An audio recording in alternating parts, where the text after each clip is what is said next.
요새 무인 점포가 상당히 많아졌습니다. 몰래 물건 조용히 훔쳐가는 아이들 때문에 속상하신 적 많으시죠?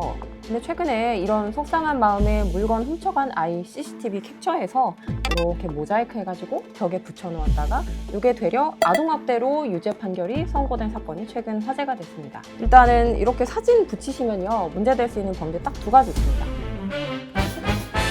안녕하세요, 이유미 변호사입니다. 요새 무인 점포가 상당히 많아졌습니다. 이 무인 매장 운영하시는 사장님들, 이거 나도 모르게 몰래 물건 조용히 훔쳐가는 아이들 때문에 속상하신 적 많으시죠? 근데 최근에 이런 속상한 마음에 물건 훔쳐간 아이 CCTV 캡처해서 이렇게 모자이크 해가지고 벽에 붙여놓았다가 이게 되려 아동학대로 유죄 판결이 선고된 사건이 최근 화제가 됐습니다. 원래 1심에서는 무죄 판결이 났었는데요. 2심에서 이게 무죄가 아니다, 이건 유죄다, 이렇게 판결을 뒤집은 케이스입니다. 이런 결과가 대체 왜 나온 건지, 그리고 그렇다면 사장님들은 어떻게 해야 좀 더 안전한 법의 테두리 안에서 사업을 계속 해나가실 수 있을지 제가 오늘 짚어드리겠습니다. 자, 이 판결, 왜 아동학대가 무죄가 됐다가 다시 유죄가 된 것일까요? 자, 이게 사건 내용을 조금 제가 기사에서 발췌해서 좀 말씀을 드리면, 일단 요거 아이스크림 무인 점포였어요. 여기서 아이가 아이스크림 한 개를 결제하지 않고 그냥 나간 거죠. 요거를 사장님께서 이제 화가 나시니까 요 CCTV를 딱 캡처를 해서 아이 얼굴을 이렇게 반투명하게 모자이크를 하셨어요. 그리고 요거를 이제 벽에다가 딱 붙여놓고 경고성으로 이렇게 게시를 하신 거죠. 그랬는데 요게 벌금 200만 원 이렇게 선고가 된 사안입니다. 뭐 이렇게 아이스크림 들고 가는 사진 붙여놓고 양심 있게 살자라는 내용으로 넣으면 누가 봐도 이 아이는 절도범입니다, 이런 내용으로 이제 게시를 한 거라고 사실 볼 수가 있죠. 그래서 결국은 이 사진 속 당사자인 아이한테 다른 매장 손님이 야, 이거 사진 너 아니야? 이렇게 얘기가 돼가지고 이제 부모님도 알게 되고, 그래서 아이스크림 값 지불하고 합의를 하셨다고 해요. 근데 문제는 뭐냐면 경찰에서도 이제 아무래도 형사 미성년자이다 보니까 나이가 불송치 결정, 그러니까 혐의 없다라는 결정을 내렸는데도 이 몇 달 동안 사장님이 이 사진을 계속 붙여놓으신 거예요, 가게에다가. 그래서 아이가 아무래도 초등학생이다 보니까 좀 이제 정신과적인 그런 이제 증상도 호소를 하고 여러 가지 좀 괴로워하는 모습을 보였다고 합니다. 그러면 왜 이게 구체적으로 뭐가 문제가 됐고 어떤 부분이 유죄로 이 판결이 돌아서는데 기여를 한 것일까요? 일단은 이렇게 사진 붙이시면요, 문제될 수 있는 범죄 딱 두 가지 있습니다. 명예훼손, 그리고 아동학대. 이 명예훼손이라는 게 사실은 실제로 발생한 진실을 이제 불특정 다수에게 이야기를 하셔도 성립이 돼요. 이걸 사실 적시 명예훼손이라고 하고요. 단순히 허위 사실이어야만 명예훼손이 되는 게 아닙니다. 그래서 뭐 이런 이제 무인 점포 관련 사건들에서 명예훼손이 된다라고 하면 이 아이가 절도를 했습니다 라는 게 사실이더라도 요거 이렇게 다른 사람들이 볼 수 있게 붙여놓으면 사실을 적시해서 명예를 훼손하는 게 되겠죠. 그리고 두 번째는 아동학대인데요. 이 아동학대라는 게 성립 범위가 굉장히 넓어요. 그래서 뭐 그냥 때리고 이런 신체적인 학대는 당연히 학대지만, 때리지는 않았지만 아이의 정서 발달에 뭔가 영향을 줄 수 있는 그런 행위들을 하면 그것도 아동학대가 될 수 있거든요. 이런 무인 점포에서 사진을 붙이면 이제 그걸로 인해서 당연히 그 당사자인 아이는 굉장히 괴롭겠죠. 사실은 본인이 잘못한 건 뭐 자취하더라도. 그래서 뭔가 정서적인 그런 영향을 주는 행위가 되는 건 맞기 때문에 아동학대도 문제가 될 수 있는 겁니다. 근데 이 명예훼손 관련해서 일단 좀 드리고 싶은 말씀은, 이거 사실 붙이는 거 자체가요, 사장님들 저는 말리고 싶어요. 이거는 사실 실수이거든요. 뭐 소위 말하는 뭐 명예훼손이 되기 위한 특정성이 없으니까 괜찮겠지, 요렇게 생각 많이 하시고 붙이시거든요. 근데 아닙니다. 절대 그렇지 않고요. 무인 점포 장사의 특성을 생각해 보세요. 보통 이거 동네 장사거든요. 오는 학생들이 계속 방문하는 그런 이제 특성을 가진 점포란 말이에요. 그래서 이 학생이 누군지 아는 지인들은 얼굴 모자이크 되어도 인상착의만 보면 이게 누군지 바로 아는 거예요. 그래서 얼굴을 모자이크 한다고? 오케이? 절대 아니다. 그거로 좀 명심을 하셔야 되고요. 그리고 두 번째로 아동학대 관련해서도 좀 드리고 싶은 말씀이 있는데, 사진을 게시한다고 무조건 아동학대는 아니에요. 이 사건에서 왜 이게 아동학대로 확인이 되었냐면, 분명히 변상하고 경찰에서도 불송치 결정했는데 계속 게시를 한 게 문제가 되는 거죠. 이걸 계속 붙여놓은 행위는 아이에게 엄청난 고통을 사실 주죠. 아무리 아이가 뭐 실수하고 잘못한 건 맞지만 그거에 비해서 너무 지나쳤다는 거, 너무 지나쳤기 때문에 아동학대다, 이렇게 판결을 내리신 것 같습니다.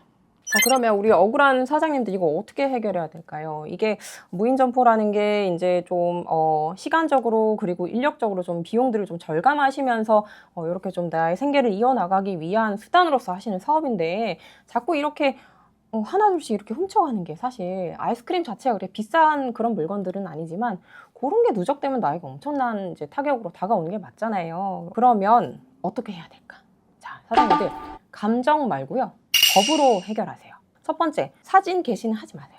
왜 굳이 사진을, 저는 사진 붙일 필요는 전혀 없다고 생각을 하고요. 사실은 사진 붙이지 말고 요로조로한 피해가 있어서 경찰에 신고했다.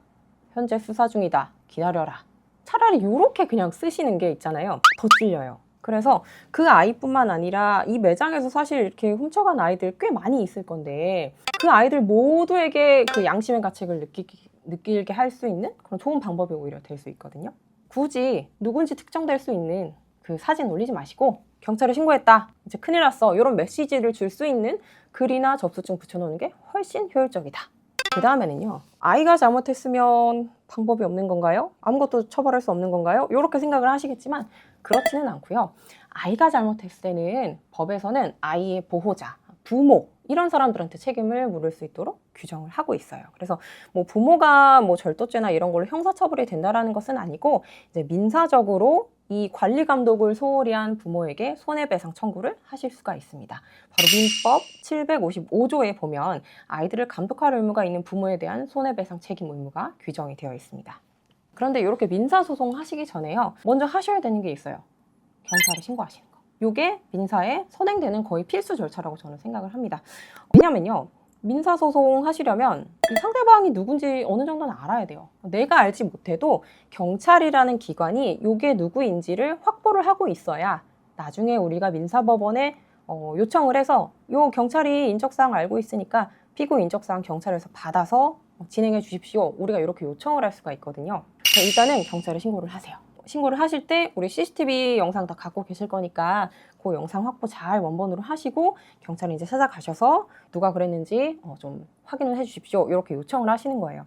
근데 간혹 가다가 이게 딱 봐도 이제 초등학생인 사진이면 사실은 경찰에서 이거 보나마나 미성년자라 이거 좀 처벌 못합니다. 접수 안 하겠습니다. 이렇게 하시는 분들도 간혹 있거든요. 근데 사실은 요거는 이제 경찰관분들이 이제 사건이 워낙 많으시니까 좀 적당히 쳐내려는 그런 이제 좀 어떻게 보면 정당하지 않은 그런 처리 관행이라고 보셔야 되고요. 그래서 요렇게 말씀을 하세요. 자, 경찰관님, 요거 물론 초등학생일 수도 있겠지만 아닐 수도 있지 않습니까? 이 사진만 보고는 이 사람이 몇 살인지 누구인지 정확히 알 수가 없습니다.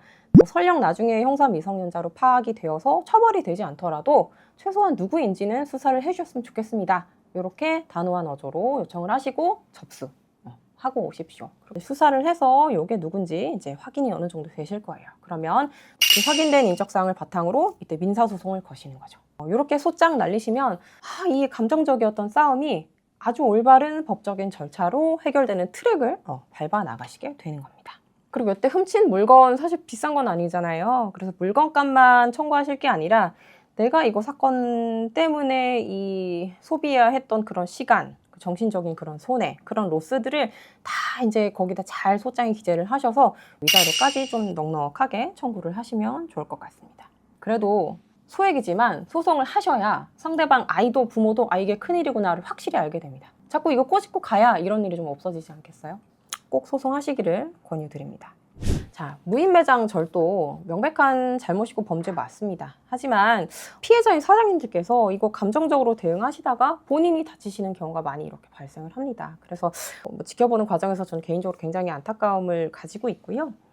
또 반대로 이게 너무 감정적인 대응으로 가시면 아동이 정말로 많이 상처받는 일도 실제로 생기는 것도 맞거든요. 그래서 양 당사자의 입장이 있는 만큼 감정보다는 법적인 올바른 절차에 따라서 사안을 해결해 나가셨으면 좋겠습니다. 네, 지금까지 이유미 변호사였습니다. 감사합니다.